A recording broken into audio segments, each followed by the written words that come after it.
Hi everyone, मेरा नाम सपना पांडे है और आप सभी फ्रेंड्स को मेरा बहुत बहुत दिल से प्रणाम। और आज हमारे साथ शेखर जी हैं और जिनके साथ मैं कुछ बातचीत करना चाहती हूँ अभी। और काफ़ी दिन से हमारी बातचीत चल रही थी लेकिन मुलाकात नहीं हो रही थी और आज ये मुलाकात हुई है और मुझे उम्मीद है कि आज मैं शेखर जी के हर सवालों का जवाब दूँगी और आप सबको जो कुछ भी सपना पांडे के बारे में जानना है तो मुझे लगता है कि आज आपके सवालों का जवाब आज मिल जाएगा।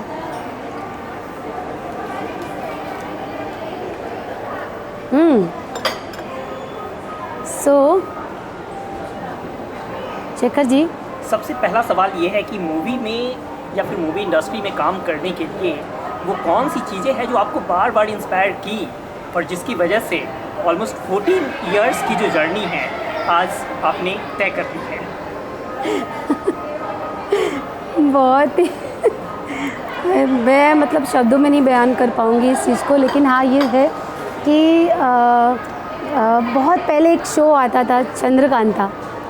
जब भी मैं उस शो को देखूँ ना तो मुझे ऐसा लगे कि नहीं, मुझे भी टीवी पे ऐसे ही कुछ जादू करना है। असलियत तो कुछ और ही थी, लेकिन मुझे ऐसा लग रहा था कि नहीं, मुझे भी ऐसे टीवी में आना है, ऐसे कपड़े पहनने हैं, मेकअप करने हैं और इस तरह जादू दिखाना है। इस तरह का ख्याल हमेशा मेरे जहन में रहे। लेकिन कुछ चीज़ें ऐसी थी कि जो मन का जो ख्याल था वो मन में ही रह गया। बहुत टाइम तक वो बाहर नहीं आ पाई चीज़ें। लेकिन अभी जब मैं आपकी जर्नी पे बात कर रहा था तो कहीं ना कहीं डांसिंग और सिंगिंग वो एक आर्ट थी जो आपको बार बार इंस्पायर करती थी कि इस इंडस्ट्री के लिए मेरे लिए बहुत आसान होगा काम करना। हाँ, मुझे एक्चुअली पहले से ही मुझे गाने का बहुत शौक़ है, डांस करने का बहुत शौक़ है और मुझे ऐसा लगा कि नहीं, मैं इतना कुछ कर सकती हूँ। तो मुझे लगा कि बहुत इजी है, मैं डांस करके सिंगिंग करके अपने आप को बहुत अच्छे से इस लाइन में ला सकती हूँ। मुझे ऐसा लग रहा था। लेकिन अभी मैं फिल्मों के बारे में कुछ बातचीत करूं उसके पहले मैं जानना चाहूँगा कि जब आप अपने उम्र में छोटी बच्ची थी और डांसिंग और सिंगिंग का सिलसिला चल रहा था तो स्टेज की अगर मैं बात करूं स्कूल के लेवल पे, कॉलेज के लेवल पे, वो क्या माहौल था जब आप परफॉर्म करती थी? क्योंकि बहुत से व्यूवर्स ऐसे होंगे जो अपनी लाइफ में इस दौर से गुजर रहे होंगे और शायद क्या पता उनका जो आगे का जो रास्ता हो वो फिल्म लाइन हो। एक्चुअली जब मैं स्कूल में परफॉर्म करती थी तो पता नहीं क्यों पहले से ही एक्चुअली ये जर्नी जो मैंने आपको बताई शेखर जी, कि पहले से ही मेरी मॉम हो या फिर मेरे फ्रेंड्स हो, सबको ऐसा लग रहा था कि मैं बहुत बेस्ट हूँ। जहाँ पे भी गाने और डांस करने की बात आए मुझे लगा कि सबको ऐसा लग रहा था कि बहुत बेस्ट हूँ मैं। तो मुझे भी ऐसा लगने लगा कि नहीं, ये मैं कर सकती हूँ। और वो एक पहला स्टेज था जो स्कूल में परफॉर्म करना, ये एक पहला मतलब प्लेटफॉर्म था कि जो मुझे अपने आप को दिखाना था कि हाँ, मैं कर सकती हूँ। तो वो चीज़ मैंने की। बहुत इजी नहीं है ऐसा नहीं है कि आप डांस कर सकते हो या गाना गा सकते हो तो आप फिल्म लाइन में काम कर सकते हो। ये टोटली बहुत अपोजिट है। बट हाँ, वो बचपन में ऐसा लग रहा था कि मैं। सपना जी, अगर मैं अभी उस पल को याद करने की बात करूँ, अगर कोई मंच याद आ रहा हो, कोई सेगमेंट, कोई परफॉर्मेंस याद आ रहा हो, कौन सा परफॉर्मेंस याद आ रहा है बच्चों वाले समय में? बच्चे वाले समय में एक्चुअली मैंने बहुत पहले एक हमारे गांव में एक गाना बजता था, वो बहुत पुराना गाना, एक्चुअली आपने कभी नहीं सुना होगा। मुझे तो कहने में भी शर्म आ रही एक गाना था पहले, एक हाथ में मेहंदी मांग सिंदूरवा, बहुत पुराना गाना था हाँ, तो मुझे ऐसा बचपन में मेरी मॉम ने तैयार किया तो मुझे लिपस्टिक लगाने का बहुत शौक़ था। तो मैं जब स्टेज पे गई तो इतना सारा लिपस्टिक लगाया था तो और मुझे ऐसा लगा कि अभी यहाँ पे मुझे क्या परफॉर्म करना चाहिए, मतलब किस तरह का गाना मुझे बोलना चाहिए साउंड वाले को। तो मुझे ऐसा लगा कि मैंने लिपस्टिक लगाई है तो मैं ये वाला गाना स्टार्ट करती हूँ और वो वाला गाना किया और जो वहाँ पे तमाशा हुआ ना ये तो एक बार हमारे व्यूअर्स के बीच वो गाना फिर से एक बार गुनगुना दीजिए। Oh my God, oh my godly, बहुत हाथ में मेहंदी मांग सिंदूर बर्बाद कजरवा हो गईला। नो ओके, लेकिन एक बात बताइए, ये गाना गुनगुनाने में दिक्कत आखिर क्या है आपको? मुझे ऐसा लगता है कि बचपन में जब हम लोग लिपस्टिक लगाते थे या मेकअप करते थे तो ऐसा लगता था कि नहीं ठीक है, ये तो बहुत आम चीज़ें हैं कि जो लोग बहुत ईज़िली करते, लेकिन जैसे कि हम लोग यूपी साइड से बिलोंग करते हैं तो थोड़ी सी मर्यादा है घर में, तो अब ऐसा लगता है कि नहीं पापा के सामने या फैमिली के सामने बहुत ईज़िली इस चीज़ को नहीं बोल पाएंगे, थोड़ा शर्म महसूस होती है घर वालों के सामने ये बात बोलने में। ओके, अब मैं जानना चाहूँगा, जब टेलीविज़न का दौर शुरू हुआ और आपको भी उस प्लेटफॉर्म पे काम करने का मौका मिला, कई चीज़ें इंस्पायर करती हैं, लेकिन वो कौन सी स्टोरी थी, कौन सी वो रोल थी जिसने वाकई आपको इंस्पायर की और टेलीविज़न के प्लेटफॉर्म पे करियर बनाने के लिए आप आगे बढ़ी? एक्चुअली उस दौरान एक डायरेक्टर सर थे जिनसे मेरी मुलाकात हुई सिंगिंग के दौरान, तो उन्होंने मुझे बोला कि सपना मैं एक शो कर रहा हूँ जिसका नाम है प्रेरणा, तो वो एकदम बिल्कुल तुम्हारे जैसे तुम हो वही वो कैरेक्टर है, तो मैं चाहता हूँ कि तुम इस कैरेक्टर को करो। तो पहले से एक्चुअली मुझे ना कुछ अलग करने का बहुत चाव रहा है कि नहीं मैं कुछ अलग करना चाहती हूँ, कुछ अलग दिखना चाहती हूँ। तो मुझे ऐसा लगा कि नहीं प्रेरणा मीन्स वो एक लेडी थी जिन्होंने अपनी लाइफ को कुछ लाइफ नहीं समझी, अपनी फैमिली को पूरी अपनी लाइफ दे दी। तो मुझे लगा कि एक बहुत अच्छा मैसेज है दुनिया के लिए कि कैसे एक जो हमारी इंडियन लेडी हैं वो उन्होंने अपनी सारी रिस्पॉन्सिबिलिटी अच्छी तरह से निभाते हुए अपनी फैमिली को भी देखें, अपने आप को भी देखें। तो काफ़ी कुछ चीज़ें थी उस शो में, और मुझे लगा कि नहीं वो मुझे करना चाहिए, तो मैंने किया और मुझे बहुत अच्छा लगा वो शो करके। सपना जी, अब सबसे इम्पॉर्टेंट सवाल मैं लेना चाहूँगा, बिकॉज़ बहुत से व्यूवर्स जो हैं इस बात का भी इंतज़ार कर रहे होंगे कि कब मेरे पॉइंट ऑफ व्यू से कुछ सवाल हो। आज के दिनों में फिल्म इंडस्ट्री या फिर टेलीविज़न इंडस्ट्री में काम करना कितना मुश्किल है, तब जब ना तो हमारी बैकग्राउंड इस इंडस्ट्री के किसी शख्स से जुड़ा हो, तब जब ना तो हम किसी भी फिल्म इंडस्ट्री के किसी पर्सनालिटी को जानते हों क्लोज से। कितना मुश्किल है इस इंडस्ट्री में कदम रखना? बहुत मुश्किल है एक्चुअली। मैंने काफ़ी लोगों को देखा कि उनको ऐसा लगता है कि जैसे कि बहुत लोगों को ऐसा मैं देखी हूँ, खुद भी पर्सनली भी जानती हूँ कि उनको लगता है कि जैसे कि कहीं पोस्टर लगा हुआ है कि आप यहाँ पे आर्टिस्ट की ज़रूरत है, आप आइए आपको हम काम देंगे। तो काफ़ी लोगों को ऐसा लगता है कि वो बहुत इजी है उनके पास जाना और काम मांगना, वो आपको काम देंगे। तो मैं आपको बताना चाह रही हूँ शेखर जी कि ये बिल्कुल इजी नहीं है, बहुत आपको बहुत हार्ड वर्क करना पड़ता है और एक अपना खुद का एक मतलब खुद की सोच अपनी रखनी पड़ती है लोगों के सामने कि भाई देखो मैं इस तरह का काम कर सकती हूँ, आप मुझे इस तरह का मौका दीजिए। फिर आपका व्यवहार बहुत मायने रखता है कि आप किस तरह से लोगों से बात करते हो, किस तरह से लोगों को कन्विंस करते हो। तो वो एक जो होता है ना वो हर एक इंसान के अंदर रहना चाहिए, और मुझे लगता है कि ये लोगों को लगता है कि बहुत इजी है, बट इजी नहीं है, बहुत टफ है।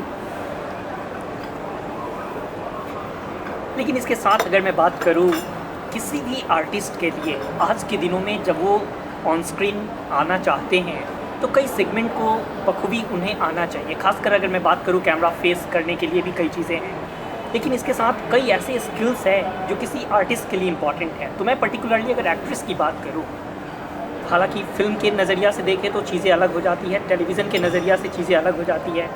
तब जब टेलीविज़न में बहुत छोटा सेटअप भी हो सकता है, लेकिन फिल्मों में जाएँ तो बहुत बड़े बड़े सेटअप से हमें गुजरना पड़ता है। कितनी तैयार होने की ज़रूरत है एज एन आर्टिस्ट? देखिए एज ए आर्टिस्ट मुझे ऐसा लगता है कि सबसे पहले लोगों को अपने आप को पूछना चाहिए कि क्या एक कलाकार मेरे अंदर है। किसी से ना पूछते हुए, किसी की राय ना लेते हुए पहले अपने आप को देखना चाहिए कि क्या मैं एक कलाकार के रूप में अगर मैं इंडस्ट्री में आऊँ तो लोग मुझे एक्सेप्ट करेंगे, क्या मैं यहाँ के लिए 100% चीज़ें दे सकती हूँ। क्योंकि ऐसा नहीं है कि आप अच्छे दिखते हो तो आप इस लाइन में काम कर सकते हो, या अच्छा गाते हो, या अच्छा जो कुछ भी है, बहुत सारी चीज़ें होनी चाहिए आपके अंदर। तो लोगों से पूछने के बजाय आप खुद पहले अपने आप को देखो कि क्या आप यहाँ के जो लोग हैं जो इंडस्ट्री में काम कर रहे हैं, क्या आप उनके साथ चल सकते हो, क्या आप में इतनी कैपेबिलिटी है, आप कैपेबल हो। तो वो मुझे लगता है कि सबसे पहले लोगों को अपने आप को पूछना चाहिए था, उसके बाद लोगों को जाके मतलब बताएं कि हाँ मैं इस लाइन में काम करना चाह रहे हैं, या जिस तरह से अपनी जर्नी स्टार्ट करना चाह रहे हैं, या जो कुछ भी है। तो सबसे पहला सवाल अपने आप से करिए कि आप इंडस्ट्री के लिए बने हैं, आप वो सब चीज़ें कर सकते हैं जो लोग यहाँ पे बहुत ईज़िली कर रहे हैं। लोगों के लिए जो है, लोगों को लगता है कि भैया ये कर सकते हैं तो मैं क्यों नहीं, ऐसा नहीं है। ये वो कर सकते हैं, मैं क्यों नहीं, ये बहुत लंबा डिस्टेंस है। इसके लिए ना बहुत आपको जर्नी तय करनी पड़ेगी कि वो कर सकते हैं, उनके लिए वो इजी है।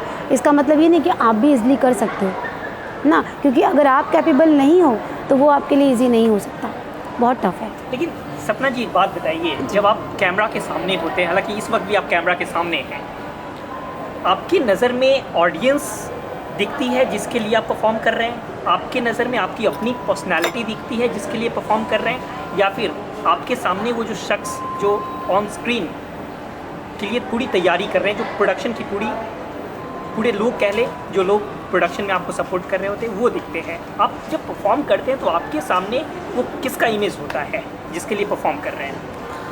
देखिए, सबसे पहले तो ये एकदम करेक्ट बात आपने बोली शेखर जी कि किसके लिए हम परफॉर्म करते हैं। तो देखिए, कोई भी, चाहे फिल्म हो चाहे सीरियल हो, एक स्टोरी रहती है, उसमें एक आर्टिस्ट होता है, उसकी अपनी एक लाइफ होती है।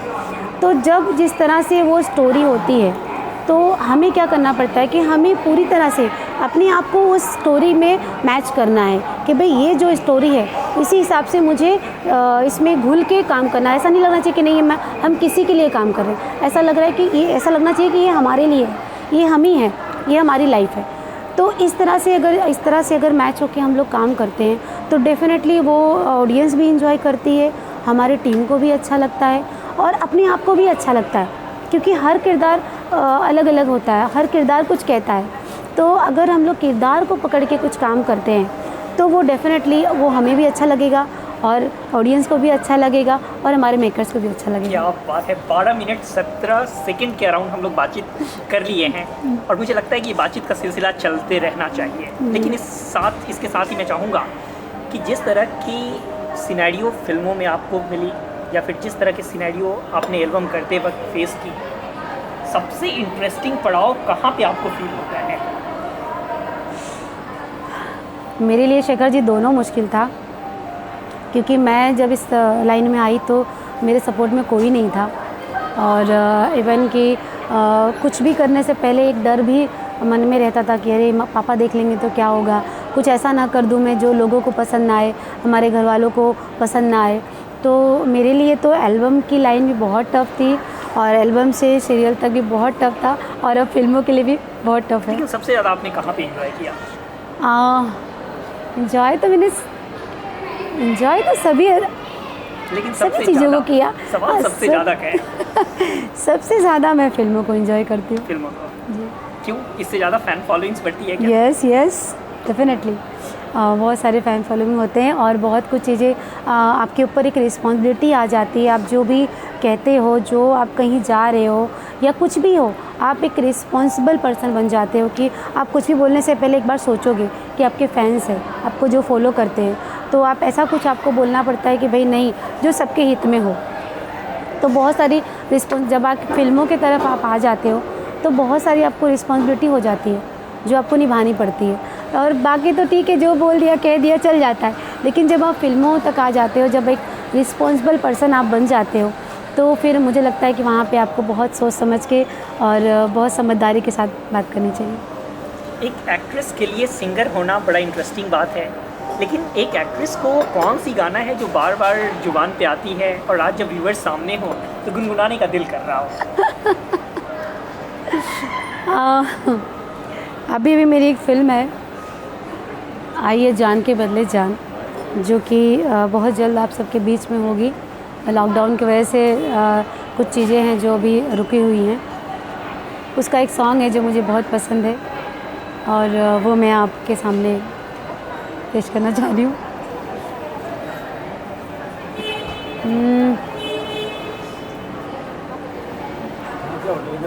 तोहरा प्यार में सतावल बहुत मानी हो, बिरह में रोआवल बहुत मानी हो, गिरह मेरो आवल बहुत मानी हो।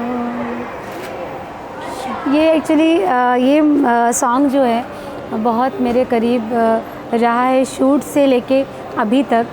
मैं शूट करके अराउंड एक 8-9 महीने तो हो गए, बट ये एक ऐसा सॉन्ग है ना जो मैं हमेशा गाती रहती हूँ और मुझे बहुत अच्छा लगता है। और मुझे उम्मीद है कि जब ये फिल्म आएगी आप लोग के बीच तो आप लोग भी इस गाने को बहुत एंजॉय करेंगे। सपना जी, अब मुझे लगता है कि अपने व्यूवर्स को वो बात बताऊं जो बात का वो काफ़ी देर से इंतज़ार कर रहे हैं। जिस तरह से कई फिल्मों को आपने फेस किया, कई सारे एपिसोड आपने किया, लेकिन सबसे यादगार जो कैरेक्टर है, जो सबसे यादगार वो रोल है आपकी, कौन सी याद आती है और आपके लिए सबसे बेहतरीन कौन सा रहा अब तक के सफ़र में?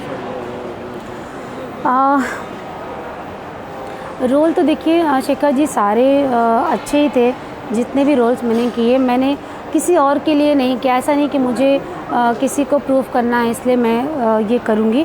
मुझे जो चीज़ें अच्छी लगी, जो मुझे जिसमें लगा कि नहीं मैं इसमें बेस्ट कर सकती हूँ, वही रोल मैंने किए। लेकिन अगर बहुत सबसे अगर हट के बात अगर आप करेंगे तो ये मेरी फ़िल्म जान के बदले जान, जो कि इसमें मैं एक मुस्लिम लेडी मतलब मुस्लिम का कैरेक्टर की हूँ मैं, जो कि टोटली डिफरेंट था क्योंकि मैं अलग फैमिली से हिंदू मतलब यहाँ से बिलोंग करती हूँ और प्रॉपर मुस्लिम मतलब बनना सब कुछ उस तरह सा गेटअप, उस तरह सी लैंग्वेज यूज़ करना, तो मतलब ये मेरे लिए बहुत चैलेंज था। लेकिन हाँ, मेरे डायरेक्टर सर रंगलाल जी जिन्होंने बहुत भरोसा दिखाया मुझ पे और मैंने ये फ़िल्म की और एकदम अलग वो मतलब वो किरदार ही पूरी तरह से एकदम अलग है। और इससे पहले मैंने एक्चुअली ये ऐसा कैरेक्टर कभी किया नहीं था, तो मुझे ये करके बहुत मज़ा आया। All right. और इसके साथ अब मैं जानना चाहूँगा कि अब क्या कुछ ड्रीम रह गया है? कहाँ पे अपने ख्याल के सपने को ले जाकर रखती है? कहाँ खुद को देखना चाहती है अगले 5-10 साल के सफ़र में? देखिए, हर कोई एज ए आर्टिस्ट तो हमेशा काम करना चाहता है और कलाकार कभी थकता नहीं, कभी रुकता नहीं, हमेशा। तो लेकिन हाँ, मुझे ऐसा लगता है कि कहीं कुछ मिसिंग है अभी मेरी लाइफ में और बट आई एम श्योर बहुत जल्दी वो हो जाएगा। पर बोलना नहीं आप लोग के बीच, आप सब तो भगवान हैं, आप सबको मालूम पड़ जाएगा सारी चीज़ें। बट हाँ, समथिंग मिसिंग तो है और मुझे उम्मीद है कि वो बहुत जल्द पूरा हो जाएगा। ऑल राइट सपना जी, अब इसके बाद हम सीधे अपनी क्वेश्चंस को चेंज करेंगे और कुछ पर्सनल क्वेश्चन यहाँ पे लेना चाहूँगा। आपके फैमिली में कौन कौन लोग हैं? कितना टाइम आप अपने फैमिली मेम्बर्स के साथ शेयर करते हैं? क्योंकि कहा जाता है कि टेलीविज़न और फिल्म इंडस्ट्री में जब आप आते हैं तो बहुत कम समय बचता है, खुद की तैयारी में ही लोग लगे रह जाते हैं। सो पर्सनल लाइफ के बारे में अब आपका सवाल है। नहीं, मैं अपनी फैमिली को बहुत टाइम देती हूँ शेखर जी, क्योंकि मुझे ऐसा लगता है कि अगर आपकी फैमिली में आपका सब कुछ अगर बेस्ट है ना, तो आप बाहर जाके काम अच्छे से कर सकते हैं। तो मुझे ऐसा लगता है कि सबसे पहले आपकी फैमिली है, उसके बाद आपका काम है, उसके बाद आप खुद हैं। तो मैं अपनी फैमिली को बहुत टाइम देती हूँ और मेरी फैमिली एक्चुअली ऐसी है ना कि मुझे ऐसा नहीं होता कभी कि मैं भाग रही हूँ, कुछ मेरा छूट गया, मेरा सब कुछ परफेक्ट मिलता है अपनी जगह पे। तो वैसा कोई टेंशन नहीं था। तो मुझे ऐसा लग रहा है कि मेरी फैमिली बेस्ट फैमिली है। ऑल राइट सपना जी, कई बार आपको ऐसा लगता है कि फिल्म इंडस्ट्री के भी लोग आपको इंस्पायर करते हैं, तो कौन से एक्ट्रेस हैं जिनको आप फॉलो करती है, ख़ासतौर पे जिन्हें आप पसंद करती हैं? ऐसे तो बहुत सारे हैं, लेकिन हाँ, एक हैं जो मैंने अभी कुछ टाइम पहले भी बताया था आपको। मुझे कंगना जी बहुत पसंद है। ओके, बड़ी सोच समझ के जवाब दिए, क्या बात है। बहुत मुझे वो इंस्पायर करती है, मैं बहुत उनको फॉलो करती हूँ, मुझे अच्छा लगता है। और उसके पीछे का रीज़न ये है कि हर इंसान को एक सच बोलने का एक जो कहते हैं ना कि बहुत लोग को मालूम रहता है कि ये सच है, लेकिन वो बोलने से डरते हैं। लेकिन मुझे लगता है कि कंगना जी एक ऐसी लेडी है ना जिनको जो मतलब लगेगा वो बोल देती हैं, चाहे फिर जो भी हो जाए। तो मुझे वो उनका बिंदासपन बहुत अच्छा लगता है। तो कंगना जी। All right. और मुझे लगता है कि अब कुछ ही सवाल और रह गया है सपना जी, और यहाँ पे मैं चाहूँगा कि अपने सवाल को जस्ट कंक्लूड करो। लेकिन इसके पहले मीडिया इंडस्ट्री या फिर फिल्म इंडस्ट्री में काम करना और स्ट्रगल को फेस करना एक बड़ी चैलेंज है, और इसके लिए हमें बहुत कॉन्फिडेंट होने की ज़रूरत है। लेकिन मैं अगर आपके सफ़र पे अगर आऊँ और उस पर नज़र डालने की कोशिश करूं तो सबसे इम्पॉर्टेंट ये कि आपको किन किन स्थिति से गुजरना पड़ा और आपके लिए बड़ा मुश्किल था। मुश्किल तो बहुत रहा शेखर जी। कई बार ऐसा लगा मुझे कि जाने दीजिए, अब छोड़ दीजिए, इंडस्ट्री नहीं करना है और ये मेरे लायक नहीं है, ऐसा मुझे कई बार ये ख्याल आया। लेकिन फिर भी मुझे अंदर से कभी एक लगता था कि नहीं यार, मैं ऐसी हार नहीं मान सकती। क्योंकि क्या होता है कि जब आपको लगता है कि आप कोई काम कर सकते हो, इसके लिए आप बेस्ट हो, फिर भी आपको वहाँ से निकाल दिया जाता है कि कुछ चीज़ें ऐसी हो जाती हैं जो लोग आपको बोलते हैं नहीं, यू आर नॉट फिट, जबकि आपको मालूम है कि आप वो कर सकते हो। तो फिर क्या लगता है, ये कहीं ना कहीं मुझे ये चीज़ हमेशा फेस करनी पड़ी है कि मेरे नेचर को और इस चीज़ को कि मेरा कोई सपोर्ट नहीं कोई सपोर्टर नहीं है, कोई गॉडफादर नहीं है। तो इस चीज़ को जो अकेले अकेले आना, अकेले अपने आप को तैयार करना, और क्या भला है क्या बुरा है, क्या क्या आप करना चाहते हो, क्या आपको करना चाहिए, और सब आपको खुद करना है। तो क्या होता है, मेरे लिए ये जर्नी बहुत टफ रही है। तो कई बार ऐसा मुझे लगता था कि नहीं, छोड़ देंगे, जान दो, हम लोग नहीं कर सकते या नहीं करना था। लेकिन फिर अंदर से एक आवाज़ आती थी कि नहीं यार, मैं ऐसे हार नहीं मान सकती, मुझे करना है। एक जगह से रिजेक्ट हुए तो क्या हुआ, नेक्स्ट हम लोग फिर ट्राई करेंगे। तो मेरे लिए तो बहुत ये जर्नी टफ रही है शेखर जी। बट हाँ, लेकिन कहते हैं ना कि आप चलते रहिए, अब चलते रहेंगे तो रास्ते खुलते रहेंगे, अगर आप बैठ जाएंगे तो कुछ नहीं हो सकता। राइट। और मुझे लगता है कि अब आखिरी सवाल आपसे ले लेता हूँ। आप भोजपुरी इंडस्ट्री के लिए भी काम कर रही हैं, हिंदी इंडस्ट्री के लिए भी, लेकिन सबसे इम्पॉर्टेंट ये है कि अगर फिल्मों में अगर कुछ बदलाव अगर आप देखना चाहती हैं, वो कौन सी 2-3 चीज़ें हैं जिसे आप बदलते हुए खासतौर पे इंडस्ट्री के लिए देखना चाहती हैं और इंडस्ट्री के लिए भी बेहतर हो? सबसे पहले तो मैं ये चाहती हूँ कि बदले कि जो लोग यहाँ पे फिल्म लाइन से नहीं हैं, उनको लोग टोटली रिजेक्ट कर देते हैं, जबकि वो पूरी तरह से सक्षम होते हैं काम करने के लिए, as a artist, as a singer, जो जिस फील्ड में जो हैं। तो सबसे पहले मेरी यही उम्मीद है कि आप सब लोग उन्हें सपोर्ट करिए, जो लोग नए लोग हैं, जिनको कुछ नहीं मालूम है, उन्हें सपोर्ट करिए। और दूसरी बात ये है कि मुझे एक चीज़ अच्छी बहुत नहीं लगती, वो ये है कि जो सोशल मीडिया है, यहाँ पे हर एक आर्टिस्ट के साथ में यूट्यूब पे उनका वीडियो देख के, जैसे कि मैं किसी की फॉलोअर्स हूँ या उन्होंने किसी के बारे में कुछ बोला तो मैं बिना उसको जानते हुए उनको गाली दूँ, उनको अपशब्द कहूँ, तो ये चीज़ें बंद होनी चाहिए। क्योंकि देखिए क्या होता है कि जब आप मीडिया में हो तो आपको नहीं मालूम है कि मेरा किसी के साथ क्या व्यवहार है, क्या झगड़ा हुआ, क्या किस तरह से क्या चीज़ें हुई, आपको नहीं मालूम है। आप बस एक मीडिया में देख लेते हो और आप शुरू हो जाते हो। तो प्लीज़ इस तरह से मत करिए, क्योंकि किसी के लिए भी ठीक नहीं है किसी को अपशब्द कहना, किसी को गाली देना, ये सब चीज़ें बंद होनी चाहिए एक्चुअली। सपना जी, आज बियॉन्ड द थर्ड आई के साथ आप खास बातचीत की, इसके लिए बहुत बहुत शुक्रिया। और कोशिश करूंगा कि जब कभी भी आपकी एक टर्न हो या फिर इंडस्ट्री के लिए कुछ नया प्रोजेक्ट हो तो उस मौके पे आपसे बातचीत करूँ। बिल्कुल बिल्कुल शेखर जी, और आप सबको बहुत बहुत बहुत बहुत दिल से धन्यवाद। और शेखर जी, आपको भी धन्यवाद, थैंक यू सो मच, आप यहाँ आए और ये छोटी सी चाय पे चर्चा कॉफ़ी पे चर्चा चाय पे नहीं, कॉफ़ी पे चर्चा आपने किया, और हम लोग ज़रूर नेक्स्ट कुछ अच्छा करेंगे। Thank you very much. Thank you, thank you. Every Indian needs many larger perspectives for bold democratic country. That's why independent journalist Siken Shekhar has become committed observer of government, observer for citizens, and observer by principles. Join Leadership Beyond Politics with Siken Shekhar. Presented by Beyond the Third Eye.